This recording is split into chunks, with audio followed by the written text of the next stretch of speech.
जय हिंद विद्यार्थी मित्रांनो, आता बऱ्याच विद्यार्थ्यांचे विचारणा होते, मला फोन येतात, मेसेज येतात की सर आता आमचं उद्या ग्राउंड आहे, आम्ही काय न्यायला पाहिजे सोबत. तर बघा विद्यार्थी मित्रांनो, ज्यावेळेस तुम्ही ग्राउंडवर जाणार आहे तर तुम्हाला कमी जास्त वेळ लागण्याची शक्यता आहे. जेव्हा सकाळी जर तुम्ही ग्राउंडवर जाताय 5 ते 6 वाजे दरम्यान, तरी तुम्हाला 3 ते 4 बऱ्याच विद्यार्थ्यांना वाजताय ग्राउंड सुटण्यापर्यंत.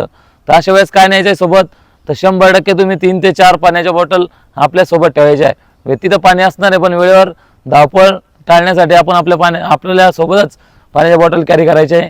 त्याच्यानंतर महत्त्वाचं म्हणजे 3 ते 4 मोसंबी आपल्या बॅगमध्ये ठेवायची आहे. त्याच्यानंतर 2 ते 3 ॲपल आपल्या बॅगमध्ये ठेवायचे. ज्यावेळेस तुम्हाला असं वाटेल की थोडंसं एनर्जी लॉस होते, भूक लागल्यासारखं होतं, त्यावेळेस ते ॲपल खाऊ शकता. आणि एक पार्लेजी पुडा 100% आपल्या बॅगमध्ये ठेवा, ज्याने की आपल्या शरीरातली शुगर लेवल मेंटेन राहील. ज्यावेळेस तुम्हाला वाटते थोडंफार आपल्याला एनर्जी अजून वीक होते, त्यावेळेस तुम्ही 2 ते 3-4 पार्लेजीचे बिस्किट खाऊ शकता. अशा पद्धतीनं